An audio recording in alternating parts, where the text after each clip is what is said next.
الحمد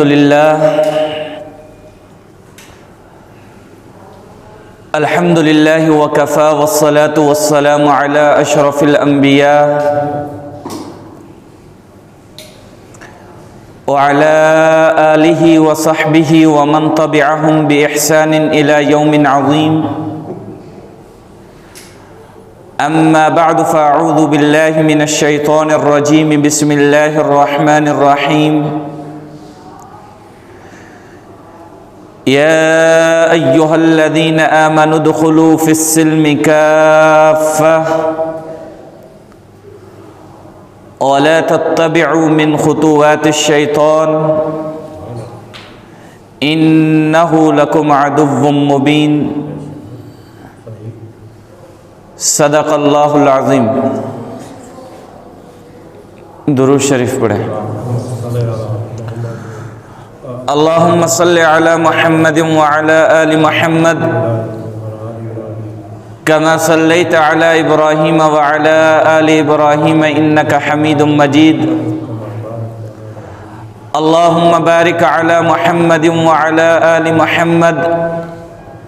کما بارکت علی ابراہیم وعلی آل ابراہیم انک حمید مجید.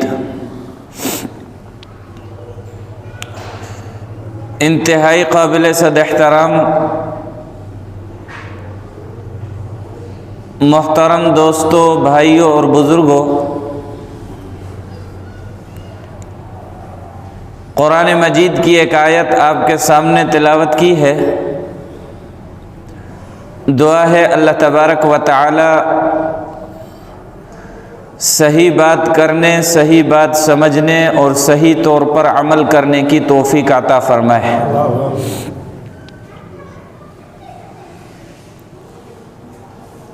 اس آیت مبارکہ میں اللہ رب العزت ایمان والوں کو حکم فرما رہے ہیں کہ ایمان والوں اسلام میں پورے کے پورے داخل ہو جاؤ.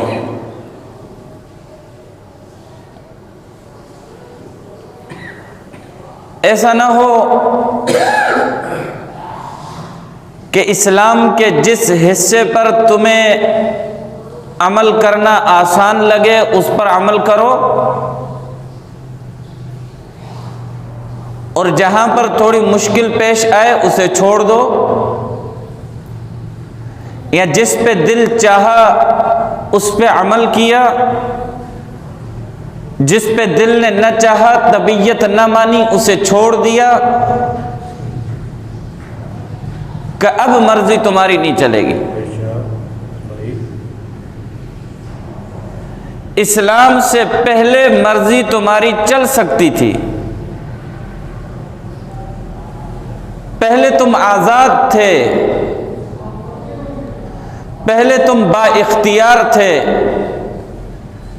پہلے تمہارے پاس مکمل اختیار تھا کہ اسلام کو اختیار کرو یا کفر کو اختیار کرو. پہلے تم پر کوئی زبردستی نہیں کی گئی، بلکہ تمہیں آزاد چھوڑ دیا گیا اور تمہارے سامنے سارے راستے رکھے گئے، تمہارے سامنے ساری تعلیمات رکھی گئیں، تمہارے سامنے ساری تربیات رکھی گئیں. اس کے بعد تمہیں مکمل اختیار دیا گیا. فمن شاء فلیؤمن فمن شاء فلیکفر. جس کا دل کرے اسلام کو قبول کرے، جس کا دل کرے کفر کو اختیار کرے. یہاں تک تو اختیار آپ کا تھا، یہاں تک آپ آزاد تھے، مگر جب اب اسلام کو اختیار کر لیا، اپنے آپ کو اسلام کے حدود میں داخل کیا، اسلام کے دائرے کے اندر آ چکے، اب تمہاری مرضی نہیں چلے گی. اب یہ نہیں ہے کہ میری مرضی ہے میں جس چیز پہ عمل کروں یا نہ کروں، میری مرضی ہے مجھ سے کون پوچھنے والا ہے، مجھے کون بولنے والا ہے، اب مرضی آپ کی نہیں چلے گی۔ مرضی پہلے آپ کی تھی اور آپ اپنی مرضی سے اسلام کو قبول کر چکے۔ مرضی پہلے آپ کی تھی، آپ نے اپنی مرضی سے اسلام کو پسند کیا، مرضی پہلے آپ کی تھی، مرضی اب آپ کی نہیں چلے گی۔ اب آپ نے اسلام میں داخل ہو چکے ہیں، اب آپ کی مرضی اسلام میں رہتے ہوئے کبھی بھی نہیں چل سکتی ہے۔ کیونکہ اسلام کا مطلب کیا ہے کہ اپنے آپ کو اللہ کے حوالے کر دینا، یہ مطلب ہے اسلام کا خلاصہ، نچوڑ، آخری معنی، آخری مطلب، آخری تشریح اسلام کی، کہ بندہ ہر چیز میں اپنے آپ کو اپنے رب کے حوالے کر لے، کہ میں نے ہر چیز، ہر کام، دنیا کا ہر لمحہ اپنے رب کی مرضی کے تحت گزارنا ہے، اپنی مرضی اب میں نے نہیں چلانی۔ اور یہی فرق ہے کافر اور مسلمان کا، یہی فرق ہے اللہ کے فرما بردار اور اللہ کے نافرمان کا، یہی فرق ہے اللہ کے تابع دار اور اللہ سے بغاوت کرنے والے کا۔ مسلمان زندگی کے ہر لمحے میں اللہ کے امر کا محتاج ہوتا ہے، زندگی کے ہر لمحے میں اللہ کی تعلیمات کے مطابق اپنی زندگی بسر کرتا ہے، اور کافر اپنی مرضی کا مالک ہوتا ہے۔ کافر پر کوئی اختیار ہی نہیں، کافر پر کوئی حکم ہی نہیں، کافر پر کوئی زبردستی ہی نہیں، کافر کو کسی چیز کے لیے نہیں بولا جائے گا۔ اس لیے ہماری ساری وعظ و نصیحت، ہمارا قرآن پڑھنا، قرآن سنانا، درس کے حلقے لگانا، یہ کافروں کے لیے نہیں ہے۔ نماز کی ترغیب دینا، زکوٰۃ کی ترغیب دینا، حج کی ترغیب دینا، یہ کافروں کے لیے نہیں ہے۔ حقوق العباد کا ادا کرنا، پڑوسیوں کے حقوق ادا کرنا، والدین کے حقوق ادا کرنا، اولاد کے حقوق ادا کرنا، بیویوں کے حقوق ادا کرنا، یہ کافروں کے لیے نہیں، مسلمانوں کے لیے ترغیبات ہیں۔ کیوں؟ کافر نے اس چیز کو قبول ہی نہیں کیا، کافر نے تو سرے سے انکار کر دیا، کافر تو اس چیز کو ماننے کے لیے تیار ہی نہیں۔ اس لیے اللہ کا حکم بھی مسلمانوں کو ہے کہ ایمان والو تم سے حکم ہے، مطالبہ تم سے ہے، ادخلوا فی السلم کافہ، کہ پورے کے پورے اسلام میں اب داخل ہونا پڑے گا۔ اسلام ہے کیا؟ اسلام کن چیزوں کا نام ہے؟ اسلام دین ہے یا مذہب ہے؟ ہمارے مسلمان اب تک اس کے اندر بھی الجھے پڑے ہیں۔ ہمارے مسلمانوں کو، اکثر مسلمان اب بھی اسلام کو مذہب سمجھتے ہیں، اکثر مسلمان اب بھی اسلام کو مذہب سمجھتے ہیں، جبکہ سچی بات یہ ہے کہ اسلام مذہب نہیں ہے، بلکہ اسلام دین ہے۔ دین اور مذہب میں فرق ہوا کرتا ہے۔ قرآن، احادیث طیبہ، دیگر اسلامی کتب جتنی بھی ہیں، اسلام کے لیے کہیں پر بھی کسی بھی جگہ پر مذہب کا لفظ استعمال نہیں ہوا ہے، بلکہ جہاں کہاں اللہ نے جب بھی اسلام کا ذکر کیا ہے دین کے ساتھ کیا ہے۔ اب فرق سمجھیں کہ مذہب اور دین میں فرق کیا ہوتا ہے۔ مذہب چند عبادتوں کا نام ہے، مذہب چند اخلاقیات کا نام ہے، مذہب چند چیزوں پر ایمان لانے کا نام ہے۔ یوں سمجھیں، مذہب نماز پڑھنے کا نام ہے، مذہب روزہ رکھنے کا نام ہے، مذہب حج کا نام ہے، مذہب زکوٰۃ دینے کا نام ہے، مذہب ان چیزوں کا نام ہے بس. مذہب میں تجارت نہیں، مذہب میں مزدوری نہیں، مذہب میں کھیتی باڑی نہیں، مذہب میں دنیا داری نہیں، مذہب میں یہ چیزیں نہیں ہوتی. مذہب اس چیز کا نام ہے. اور عیسائیت یہ مذہب ہے، یہودیت یہ مذہب ہے، ہندو مت یہ مذہب ہے، دیگر جتنے بھی دنیا کے اندر مذاہب ہیں ان کو مذاہب کہتے ہیں، جبکہ اسلام واحد ہے جسے دین کہا جاتا ہے. کیونکہ دین ایک طرز حیات کا نام ہے، دین ان قانونوں کا نام ہے جو انسان کو اللہ رب العزت ولادت سے لے کر وفات تک ایک ایک لمحے میں آپ کی رہنمائی کرے، آپ کو چلنا سکھائے، آپ کو پھرنا سکھائے، آپ کے بلوغت کے بعد آپ کو شادی کرنا سکھائے، شادی کے بعد بچوں کی تربیت سکھائے، بچوں کی تربیت کے بعد آپ کو تجارت کے اصول سکھائے، تجارت کے اصولوں کے ساتھ آپ کو سیاست سکھائے، آپ کو حکومت سکھائے، آپ کو پڑوسیوں کے حقوق سکھائے، آپ کو دیگر ممالک کے ساتھ کس طرح کے تعلقات رکھنے ہیں آپ کو وہ بتائے، آپ کو اپنوں کے ساتھ کس طرح رہنا ہے وہ بتائے، دشمن کے ساتھ کیا رویہ رکھنا ہے وہ بتائے، آپ کو غرض ایک ایک لمحے میں آپ کی رہنمائی کرے، اس کو دین کہا جاتا ہے. یہی وجہ ہے کہ ہمارے دین میں، اسلام میں رہبانیت نہیں ہے. رہبانیت یعنی دنیا کو چھوڑ دینا، دنیا کے ساتھ قطع تعلق ہو کر مسجد کے کسی کونے اور گوشے میں بیٹھ کر تسبیح اٹھا کر قرآن پڑھتے رہنا کہ جی میں بس یہی کام کروں گا اور مجھے کچھ بھی نہیں کرنا. اسے رہبانیت کہتے ہیں کہ کسی ایک کونے میں بیٹھ کر صرف اللہ اللہ کرنا،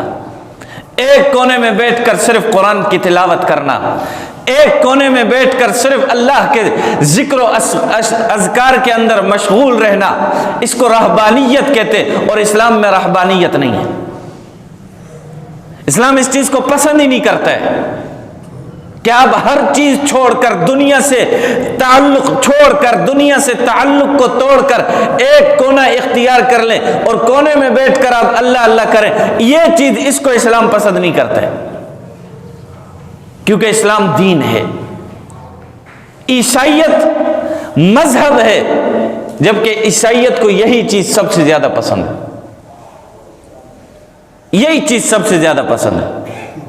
عیسائیوں میں سب سے باکمال آدمی وہ ہوتا ہے، یہودیوں میں سب سے باکمال آدمی وہ ہوتا ہے. یہودی اللہ والا اس کو سمجھتے ہیں، عیسائی اللہ والا اس کو سمجھتے ہیں جو دنیا سے اپنے آپ کو مکمل کاٹ دیتے ہیں کہ ہمارا دنیا سے کوئی تعلق ہی نہیں ہے، ہم نے ایک کونے پہ بیٹھ کر اللہ اللہ کرنا ہے. اور یہی وجہ ہے عیسائیوں کے اندر، یہودیوں کے اندر کاروباری لوگوں کو اللہ والا سمجھتے ہی نہیں ہے. اب تو مسلمان بھی ایسے ہی ہو گئے، اب تو مسلمان بھی جی یہ دنیا والے ہیں، یہ دین والے ہیں، یہ دیندار ہیں، یہ دنیا دار ہیں. اسلام اس فرق کو مانتا ہی نہیں ہے. یہ تو عیسائیت اور یہودیت کا فرق تھا کہ یہ لوگ دنیا دار، یہ لوگ دیندار. جو ایک کونے میں بیٹھ کر اللہ اللہ کرے وہ تو دیندار ہے، باقی جو دنیا میں نکل آئے، کاروبار کرے، تجارت کرے، کھیتی باڑی کرے، سیاست کرے، حکومت کرے، بادشاہت چلائے، قاضی بنے، جج بنے، اسے وہ لوگ کہتے تھے یہ تو نرے دنیا دار لوگ ہیں، ان کا دین سے کوئی تعلق ہی نہیں ہے. یہ عیسائیت کی تقسیم تھی.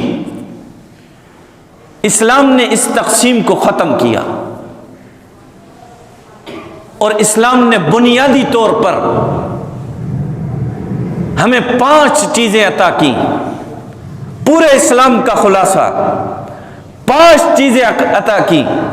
نمبر 1 ایمانیات کس پہ ایمان لانا ہے اور کس کا انکار کرنا ہے۔ نمبر 2، عبادات،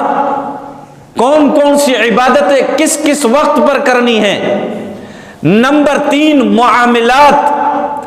دنیا میں کس طرح کے معاملات ہم نے کرنے ہیں، تجارت کس طرح کرنی ہے، کھیتی باڑی کس طرح کرنی ہے، حکومتیں کس طرح چلانی ہے،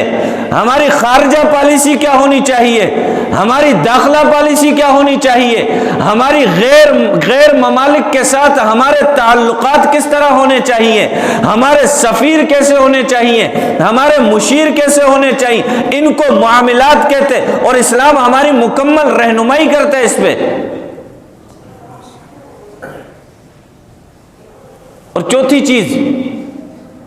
معاشرت، ہمارے علاقے، ہمارا معاشرہ، جہاں ہم رہتے ہیں، جن کے ساتھ ہم اٹھتے بیٹھتے ہیں، جن کے ساتھ ہم کھاتے پیتے ہیں، جو ہمارے پڑوس میں ہیں، ان کے ساتھ ہمیں کس طرح کا رویہ رکھنا ہے، ان کے ساتھ ہمارے تعلقات کیسے ہونے چاہیے، ان کے ساتھ ہمیں کس طرح اٹھنا بیٹھنا ہے، کن بنیادوں پر اٹھنا بیٹھنا ہے، ان کی شادی غمیوں کے اندر کن بنیادوں پر شریک ہونا ہے، اسلام ہماری رہنمائی کرتا ہے۔ پانچویں چیز، اخلاقیات، ہمارے اخلاق کس طرح ہونے چاہیے، ہماری گفتار کس طرح ہونی چاہیے،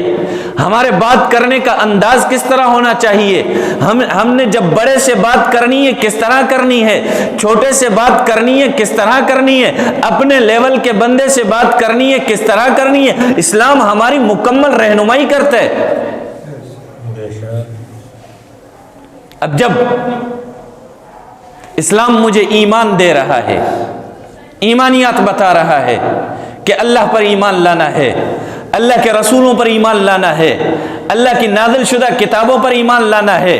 اچھی بھلی تقدیر پر ایمان لانا ہے، اور یہ ہے کہ اللہ کے ملائکہ پر ایمان لانا ہے، قیامت کے دن پر ایمان لانا ہے، یہ اسلام ہمیں بتا رہا ہے۔ عبادات اسلام نے بتائیں کہ نمازیں پڑھنی ہیں، روزے رکھنے ہیں، حج کرنا ہے، زکوٰۃ دینی ہے، جہاد کرنا ہے، یہ ساری چیزیں جب اسلام ہمیں بتا رہا ہے تو مطلب یہ مسلمانوں کو کرنی ہے نا، مسلمانوں کے لیے ہی بتا رہا ہے۔ پھر آئیے معاملات میں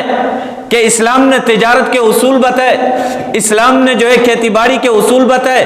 اسلام نے کاروبار کے اصول بتائے، اسلام نے مزدوری کے اصول بتائے، اسلام نے سیاست کے اصول بتائے، اسلام نے بادشاہت کے اصول بتائے، اسلام نے قضات کے اصول بتلائے، اسلام نے وکالت کے اصول بتلائے۔ ساری چیزیں جب اسلام بیان کر رہے تو مطلب اسلام ان چیزوں سے نہیں روک رہا نا۔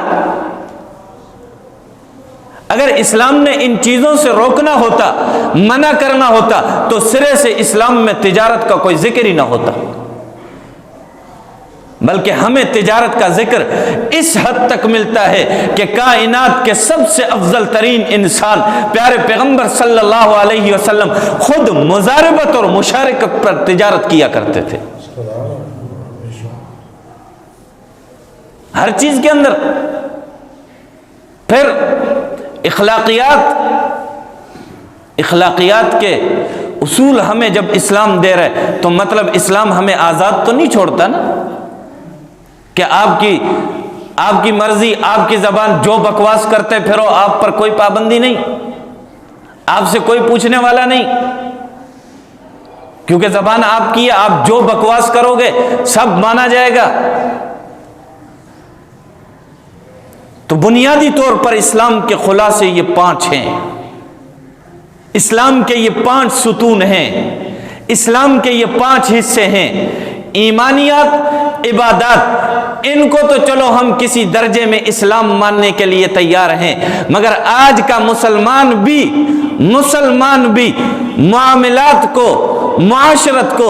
اخلاقیات کو سرے سے اسلام تسلیم کرنے کے لیے تیار ہی نہیں ہے، سرے سے۔ ایمانیات مان لیتا ہے کہ جی اللہ پر ایمان رکھنا اسلام ہے، کہ جی رسولوں پر ایمان لانا اسلام ہے، کہ جی اللہ کی کتابوں پر ایمان لانا اسلام ہے، اور عبادات بھی مانتا ہے، نماز، روزہ، حج، زکات یہ ساری اسلام مانتا ہے، مگر مسلمان اب بھی معاملات میں، تجارتوں میں، کھیتی باڑیوں کے اندر، کاروباروں کے اندر، مزدوریوں کے اندر، سیاست کے اندر، تجارت کے اندر نہیں مانتا اسلام۔ بلکہ ایک جملہ چلایا تھا قادیانیوں نے، جب ان کو قومی اسمبلی سے کافر قرار دیا گیا، انہوں نے یہ جملہ چلایا تھا کہ ہم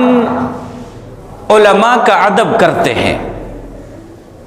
ہم علماء کا ادب کرتے ہیں، احترام کرتے ہیں،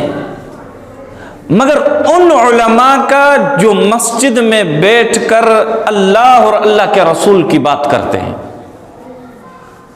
یہ بڑا خطرناک جملہ تھا ان کا۔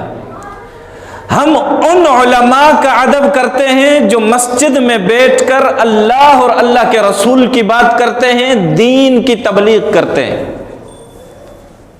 باقی ہم ان علماء کا ادب بالکل بھی نہیں کرتے جو میدان سیاست میں اترتے ہیں، اسمبلیوں تک پہنچتے ہیں، اور پھر یہ ہے کہ وہ بیان بازیاں کرتے ہیں۔ ہم ان کی کوئی بات ماننے کے لیے تیار نہیں۔ پاکستان میں یہ جملہ سب سے پہلے قادیانیوں نے لانچ کیا تھا، اور پھر انہوں نے ذہن سازی ایسی کی کہ عام مسلمان بھی اب یہی سمجھتا ہے کہ جی اصل عالم تو وہی ہے جو صرف اللہ اور اللہ کے رسول کی بات کرے، اصل عالم وہی ہے جو درس و تدریس کے اندر مشغول ہو، باقی جو یہ سیاست میں اترے ہوئے ہیں، جو ان میدانوں کے اندر کام کر رہے ہیں، وہ تو کوئی عالم تھوڑی ہے، وہ ایسے ہی ہوتے ہیں عام سیاستدانوں کی طرح۔ جبکہ حقیقت حال یہ ہے کہ اصل عالم وہ ہیں جو ان میدانوں کے اندر ہیں۔ مسجد میں بیٹھ کر اسلام کی بات کرنا بہت آسان ہوا کرتا ہے، مسجد میں بیٹھ کر شریعت کی بات کرنا بہت آسان ہوا کرتا ہے، مسجد میں بیٹھ کر اللہ اور اللہ کے رسول کی تبلیغ کرنا، شریعت کے احکامات بتانا، یہ بہت آسان ہوا کرتا ہے، جبکہ میدان میں اتر کر اللہ اور اللہ کے رسول کی بات کرنا، رسول اللہ صلی اللہ علیہ وسلم کی ختم نبوت کی بات کرنا، رسول اللہ صلی اللہ علیہ وسلم کی ناموس کی بات کرنا، رسول اللہ صلی اللہ علیہ وسلم کی عزت و عطرت کی بات کرنا، یہ بہت مشکل ہوا کرتا ہے۔ اور قادیانیوں نے چلایا کہ ہم نہیں مانتے ایسے مولویوں کو، کیونکہ ایسے ہی مولویوں نے ان کا بیڑا غرق کیا تھا، ایسے ہی مولویوں نے ان کو ان کے ماتھے پر کافر کا تلک لگایا تھا۔ تو اب بھی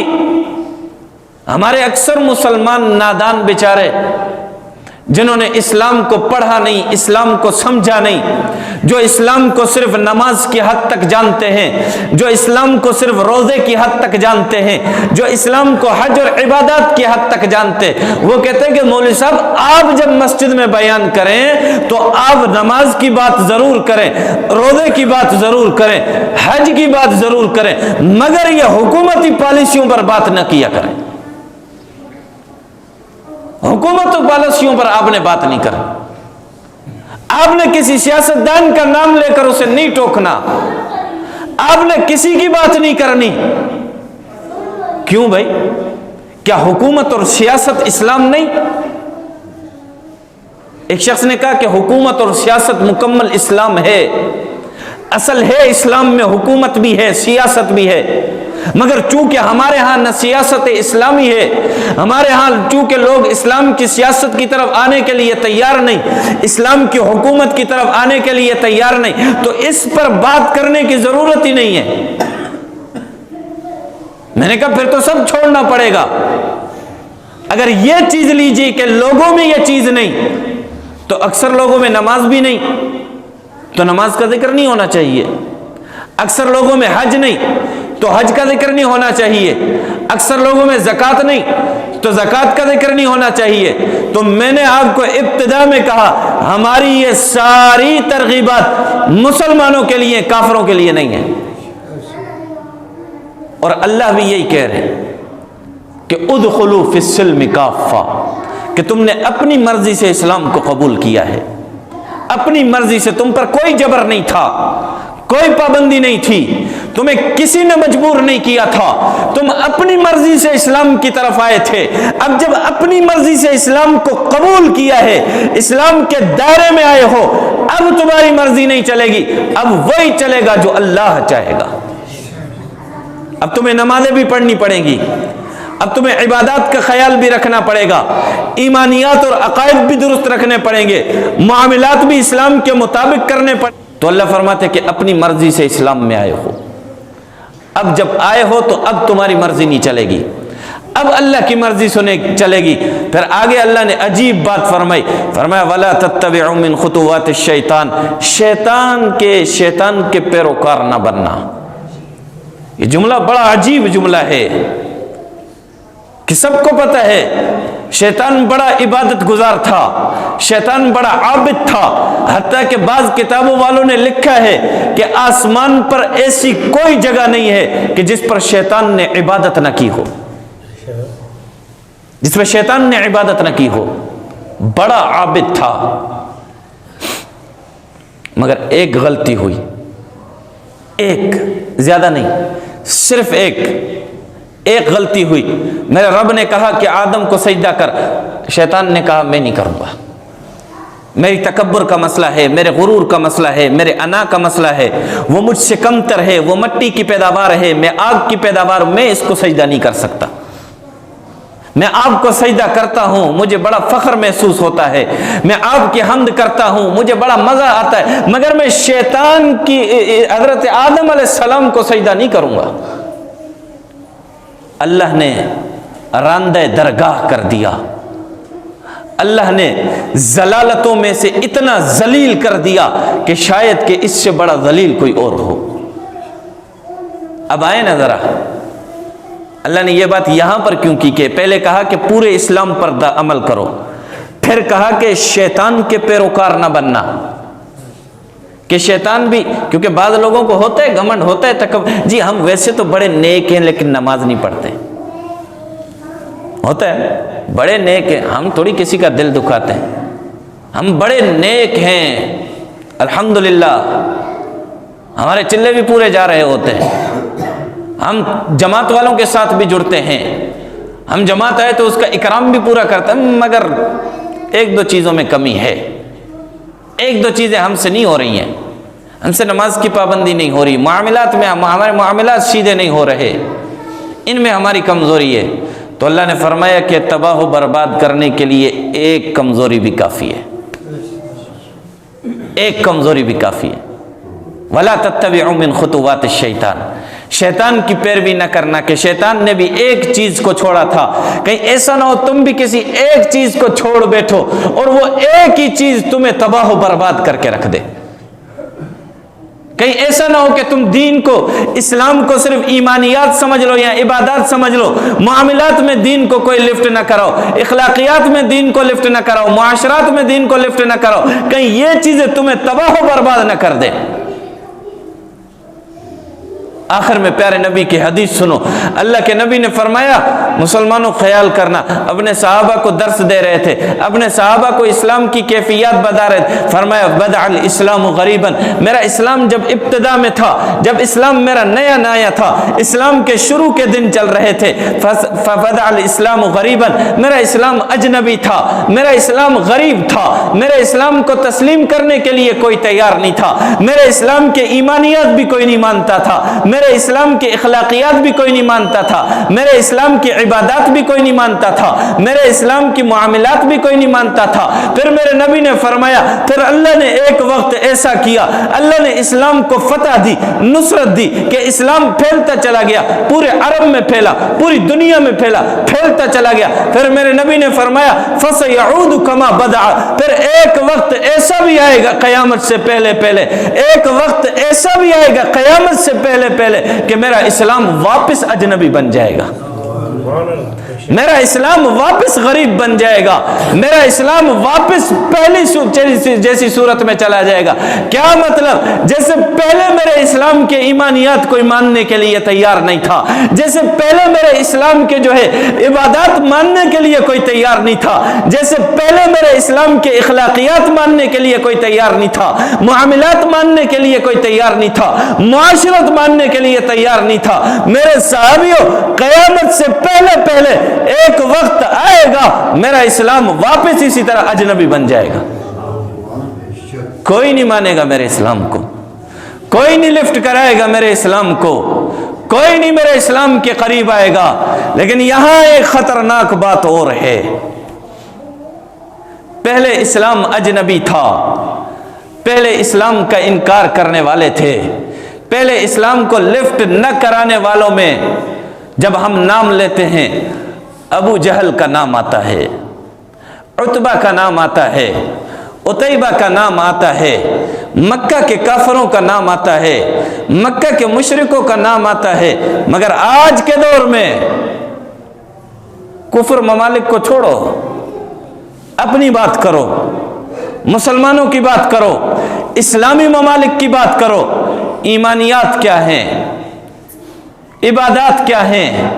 معاملات کیا ہیں، معاشرات کیا ہیں، اخلاقیات کیا ہیں،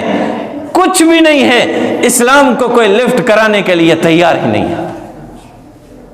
اسلام کو کوئی لفٹ کرانے کے لیے تیار نہیں۔ پہلے اسلام کو اجنبی کفر نے بنایا تھا، آج اسلام کو اجنبی مسلمان بنا رہا ہے۔ پہلے اسلام کا انکار کفر کر رہا تھا، آج اسلام پر عمل کا انکار مسلمان کر رہا ہے۔ پہلے اسلام کے قریب نہ آنے کے لیے تیار اس دور کا کافر تھا، آج کے دور میں اسلام سے بھاگنے والا اس دور کا مسلمان ہے۔ اندازہ کرو کل قیامت کے دن پیارے پیغمبر صلی اللہ علیہ وسلم کو کیا منہ دکھائیں گے، پیارے پیغمبر کے سامنے کس انداز میں کھڑے ہوں گے کہ آقا آپ کے اسلام کے ایمانیات بھی ہم نے عمل نہیں کیا تھا، عبادات پر بھی عمل نہیں ہوتا تھا، معاملات تو ہم سے چھوڑو معاملات میں ہم نے تجارتیں کی مگر سود کی بنیاد پر، ہم نے کھیتی باڑیاں کی مگر اپنی مرضی سے، ہم نے سارے کام کیے مگر اپنی مرضی سے۔ اور پھر آقا اخلاقیات ہماری، ہم تو وہ بد زبان تھے، وہ چرم زبان تھے، ہمارے بڑے لیڈروں سے لے کر نیچے لیڈروں تک، نیچے کے لوگوں تک، نیچے کی مخلوق تک سارے گندے، سارے بد زبان، نہ بولنے کا طریقہ، نہ بولنے کا سلیقہ، نہ بڑوں کا ادب، نہ چھوٹوں کا حیا، نہ کسی چیز، ہم تو بڑے بے اخلاق قوم تھے، ہم یہ تھے، کیا منہ دکھائیں گے ہم؟ اس کا جواب تیار کرو، مرنے سے پہلے اللہ کے واسطے اس کا جواب تیار کرو کہ ایک مجھے میرے رب نے حکم دیا تھا کہ اسلام میں جب اپنی مرضی سے اسلام قبول کیا ہے پھر اسلام پہ پورے کے پورا عمل کرو، دوسرا اس چیز کا جواب تیار کرو کہ کہیں اسلام میری وجہ سے اجنبی تو نہیں ہو رہا، کہیں اسلام کو میں تو غریب نہیں کر رہا۔ پھر آخر میں میرے نبی نے فرمایا فطوبى للغرباء، ان اجنبیوں کو میری طرف سے مبارکباد دینا، ان غریبوں کو میری طرف سے مبارکباد دینا، ان چند لوگوں کو میری طرف سے مبارکباد دینا جو اس حال میں بھی اسلام پر پورے کے پورے عمل کرنے والے ہوں، اسلام پہ پورے کے پورے عمل کرنے والے ہوں۔ اللہ مجھے بھی، اللہ آپ کو بھی، جب ہم نے اپنی مرضی سے اسلام کو قبول کیا ہے تو اسلام کے قوانین کو بھی قبول کرنے کی توفیق عطا فرمائے۔ اللہ مجھے اسلام کے ایمانیات بھی عطا فرمائے، عبادات بھی عطا فرمائے، اخلاقیات بھی عطا فرمائے، معاشرات بھی عطا فرمائے، معاملات بھی عطا فرمائے۔ وآخر دعوانا ان الحمد للہ رب العالمین۔